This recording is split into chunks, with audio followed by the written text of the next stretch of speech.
Chapter 12. The next day, I was crippled, and I was happy as a clam. There's something purifying about pushing your body to its limits and then just surrendering to the tiredness that fills in every crack. Even though I needed a wheelchair, my brain felt clearer than it had in ages, like it did after a hard taekwondo workout or a tough soccer game. "Why are you walking so funny?" Oma asked as I helped get out the cereal and milk. "Getting old," I said. Mrs. Knudsen wandered into the kitchen in a furry pink robe, groping for coffee. Young ran down, her flute in hand. "I'm going to Donna's house to practice flute after school," she said, grabbing her lunch. "Donna is that girl from math class?" Oma called to her. "Yes," Young said. Her voice faded as she flew out the door. "Oma, I think I'm going to stay after school again today." "Chata," she said, which basically means fine and dandy. "What are you up to?" Some kids are starting a club." I wasn't exactly sure why I didn't want to tell her. Maybe it was because I didn't want to jinx it. "Just be home for dinner at 7. "Okay." As usual, a bogey was already at the store. "Hey, Chan!" All Pro yelled at lunch. "Come sit with us." I threw my sandwich into my bag and suppressed an idiotic grin. "Hey," said 80% of the guys when I sat down. Monster and the Mexican-looking guy didn't say anything, but I didn't care. It felt good to have a group to eat with. "You ever kicked a football before?" Coach asked me. "No," I said honestly. The closest I'd ever come was a Nerf at the beach. "Shouldn't be a problem. You seem quick," he said, clapping a hand on my shoulder pad. "Bear Grease here will show you the particulars." Jimmy Bear Grease was the black-haired kid, friend to Monster. I guess he wasn't Mexican, but Indian. Today his long hair stuck out in a braid under his helmet. He scowled when Coach told him to help me out.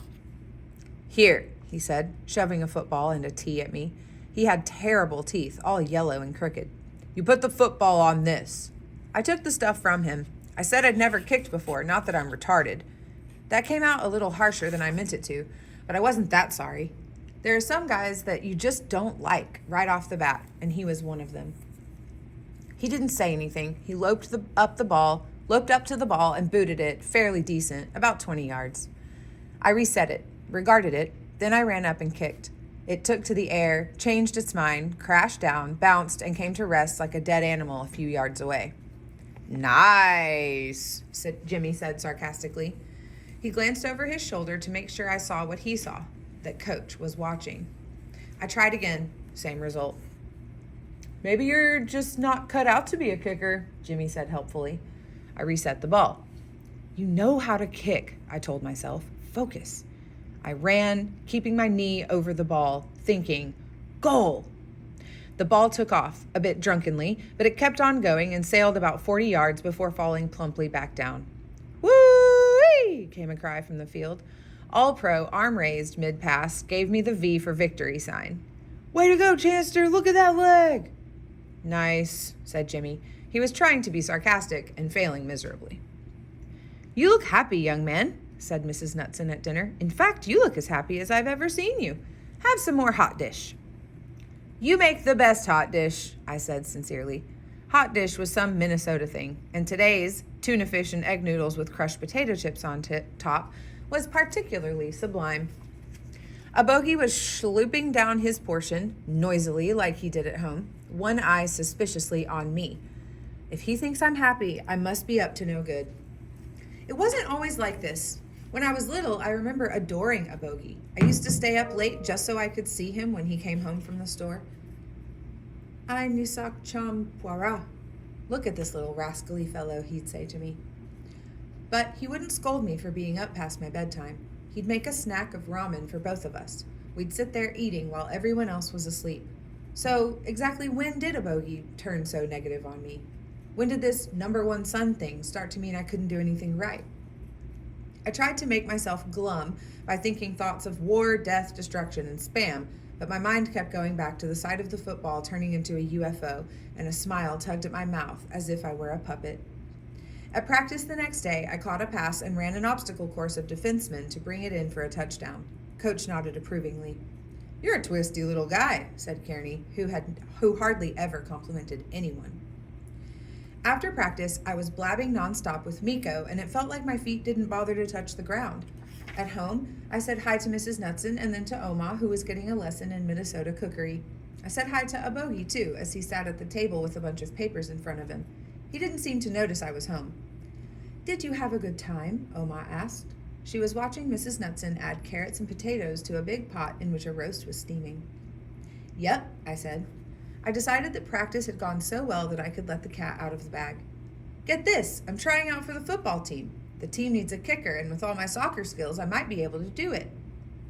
"Where were you?" Abogi said.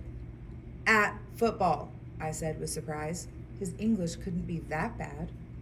"The store should be opening in another week or so. I'll need you to start working there," he said without looking up. His glasses, perched at the top of his head, looked like a pair of sightless eyes. "Okay," I said, wondering exactly what he was getting at.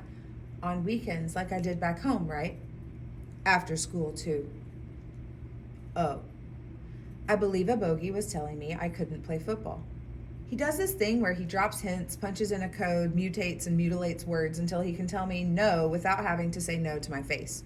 Occasionally, he makes Oma do his dirty work, like the time I wanted a mountain bike for my birthday, but mostly he does the job himself, leaving me flapping like a fish pulled up on a dock, trying to figure out exactly what he means. I let the silence stretch out, thinner and thinner. "Tell me no if you mean no," I was thinking. "Tell me to my face and give me a chance to argue my point." "Why don't we wait and see if Chan makes the football team and then worry about things?" Oma broke in. "I think that would make the most sense." Abogi looked at Oma kind of surprised, as if the roast itself had started talking. "Iron River has a wonderful football team. I can't wait to see you play," Mrs. Knudsen said as she shoved the roast back in the oven. "I never miss a home game." Abogi went back to his papers. After dinner, I was doing some push-ups when Young came up to my room. "How come I never see you at lunch?" She settled cross-legged on the floor. I told her about the gym, Miko, and the other football players. "I didn't know you could do that." I shrugged. "We're not supposed to, but some kids do anyway." Young looked mildly shocked at this. She's a big rule follower. "So, you meeting any cool kids?" I asked, to change the subject. "It's too early to tell," Young said. "People seem friendly enough, but no one does anything around here. I like Donna. She's no Sujin, though." My knuckles throbbed because I'd been doing the push-ups Taekwondo style on the wooden floor. "Yeah," I said. "The only guy I've really gotten to know is Miko, the one who got me to go out for football." "I can't believe you're going out for football." Young leaned over to pinch a sore bicep. I tried not to grimace. "I know you're strong, Oppa, but they grow 'em big up here. Like that one guy who wears the dirty frayed jeans and those t-shirts without the sleeves. He's a monster. There's something odd about him. He smells bad, too." "How do you know how he smells?" "He stank something fearsome in the locker room, but then we all did." "Yuck, Chan. Just walking down the hall, he has a cloud around him, like Pigpen in Peanuts." "Can we talk about something else?" "So, what are you going to do if a bogey doesn't let you go out for football?" My other favorite subject, a bogey. "You think he doesn't want me to go out for football?" I batted my eyes. Young rolled hers. "Anyone can build muscle, but building brain?" She mimicked Abogi's clipped a Korean. "Number 1 son, you must do something to make this family proud."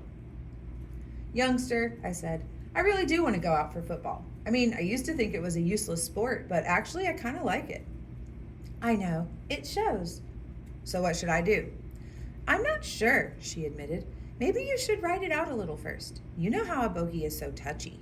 "Touchy isn't the word." I couldn't help feeling touchy myself. Though I am willing to work hard, I'll never be a rocket scientist. But doesn't talent extend beyond things you do with a pencil in your hand? I worked my butt off to make the soccer team, and while a bogey drove Young all over the freaking state of California for some math tournament, he never came to one single soccer game, even when they were right in the neighborhood. "A bogey always listens to you, Young," I said. "Can't you come up with some cool argument for football? Like, studies show that football can help you get better grades, or something like that?" Young shrugged her thin shoulders. "I'll try," she said doubtfully.